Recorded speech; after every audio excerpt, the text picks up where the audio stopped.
Future निवेश में हम आपके साथ हमेशा नए नए इन्वेस्टमेंट ऑप्शंस कवर करते रहते हैं ताकि आप फाइनेंशियली सबसे आगे रहें।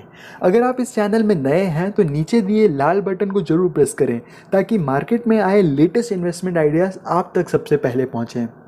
दोस्तों, जब भी आप आजकल होम लोन लेने के लिए जाते हैं तो आपके बैंक का एम्प्लॉय या वहाँ का मैनेजर आप पर होम लोन इंश्योरेंस लेने का दबाव डालता है। आज के इस वीडियो में हम देखेंगे कि होम लोन इंश्योरेंस आखिर होता क्या है और ये किस तरह काम करता है, और साथ ही साथ कुछ ऐसी बातें भी कवर करेंगे जो कि शायद आपका बैंक का एम्प्लॉय आपको कभी नहीं बताएगा। इसलिए आप वीडियो पर अंत तक जरूर बने रहिए ताकि आप कोई भी इम्पॉर्टेंट टिप्स या जानकारी मिस ना करें। दोस्तों, होम लोन इंश्योरेंस एक डिक्रीजिंग टर्म इंश्योरेंस होता है।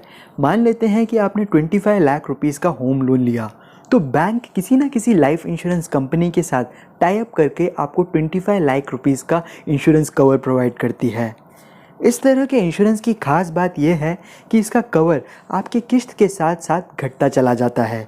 यानी कि साल पहले में जहाँ पे आपका इंश्योरेंस कवर 25 लाख का था, वहीं पे आगे जाके जैसे जैसे आप जो है होम लोन का 10 लाख रुपए का अमाउंट का भुगतान कर लेते हैं और केवल अगर 15 लाख रुपए बच जाते हैं होम लोन के, तो आपका जो इंश्योरेंस कवर भी घट घट के केवल 15 लाख का ही रह जाता है।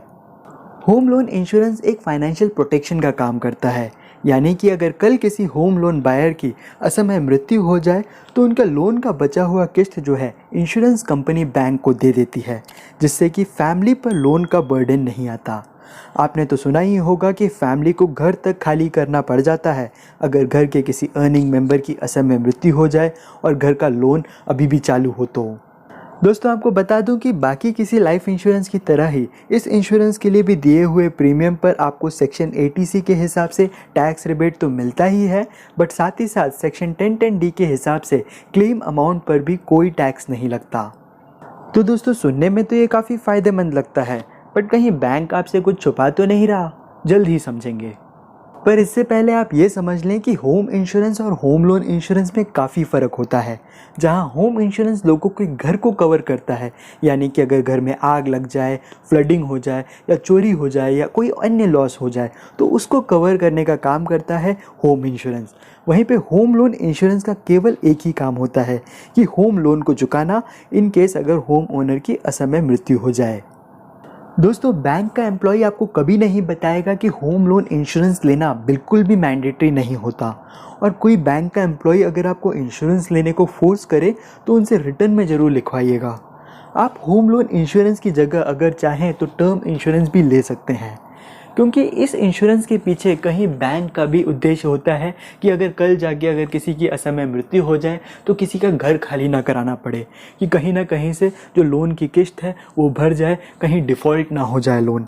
तो इसके लिए अगर आपने ऑलरेडी कहीं से कोई भी लाइफ इंश्योरेंस प्लान करवा रखा हो जिसमें कि जो कवर हो इतना बड़ा हो कि आपके होम लोन की अमाउंट को कवर कर सके, तो केवल उसकी कॉपी भर जमा कर देना काफ़ी होता है। वहीं अगर आपके पास ऑलरेडी टर्म प्लान नहीं है तो जैसे ही आपको होम लोन इंश्योरेंस का प्रीमियम कोट किया जाता है तो उसी समय आप जो है इंटरनेट में जाएं और बाकी टर्म इंश्योरेंस प्लान का सेम इंश्योरेंस कवर के लिए कितना प्रीमियम बनता है उसे कैलकुलेट करें, और ज़्यादातर केस में आप पाएंगे कि टर्म प्लान का प्रीमियम जो है आपको और सस्ता पड़ेगा। इसका एक फ़ायदा आपको ये भी मिलता है कि अगर आपने 25 लाख का कवर लिया तो आपके पूरे टर्म में 25 लाख का कवर आपको मिलेगा। यानी होम लोन इंश्योरेंस की तरह आपका इंश्योरेंस कवर साल भर साल घटता नहीं जाएगा, जिससे कि बाकी बची हुई राशि को फैमिली अगर चाहे तो अन्य खर्चों में लगा सकती है। और एक बात ज़रूर ध्यान दें कि बैंक वाले आपको हमेशा सिंगल प्रीमियम पॉलिसी लेने को इंसिस्ट करेंगे, क्योंकि उसमें उनको सबसे ज़्यादा कमीशन मिलता है। आपके लिए हमेशा फ़ायदेमंद यही रहता है कि जब भी आप कोई टर्म पॉलिसी लें, भले वो आप होम लोन के पर्पज़ से लें या अलग से लें, हमेशा रेगुलर प्रीमियम में जाएं। क्योंकि सुनने में तो आपको लगेगा कि इतने साल तक आपको प्रीमियम भरना पड़ेगा, तो एक बहुत बड़ा अमाउंट हो जाता है। वहीं पे सिंगल प्रीमियम में क्योंकि आप एक साथ जमा कर देते हैं तो आपको अमाउंट कम लगेगा, बट ऐसा होता बिल्कुल नहीं है। आइए समझाता हूँ कैसे। क्योंकि हमारे देश में जितने भी होम लोन बायर्स हैं वो समय से पहले ही अपने लोन के किस्तों को भर देते हैं। यानी कि अगर किसी व्यक्ति ने 20 साल का लोन लिया हो तो ज़्यादातर केस में देखा गया कि 10 साल के अंदर अंदर ही वो लोन ख़त्म कर देते हैं। तो ऐसे में 20 साल का पूरा इंश्योरेंस कवर का प्रीमियम एक साथ देने में कोई समझदारी नहीं। और कोशिश करिएगा कि अगर आप टर्म प्लान भी लें तो एक्सटर्नली लें, क्योंकि इसमें फ़ायदा आपको ये होगा कि जब भी अगर आगे जाके आपको लोन को रीफाइनेंस कराना होगा, यानी कि अगर आपको दूसरा बैंक कम इंटरेस्ट रेट पे लोन दे रहा है तो आप यहाँ के लोन को वहाँ ट्रांसफ़र करा सकते हैं।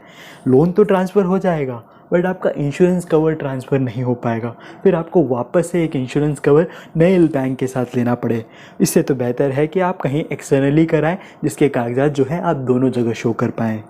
दोस्तों, अगर आपने रिसेंटली होम लोन इंश्योरेंस कराया हो तो आपके पास बाकी सभी लाइफ इंश्योरेंस पॉलिसीज़ जैसे ही 15 दिन का टाइम होता है जिसमें आप पॉलिसी को कैंसिल करा के रिफ़ंड ले सकते हैं और इस तरह लोन के साथ देने वाले एक्स्ट्रा प्रीमियम से बच सकते हैं।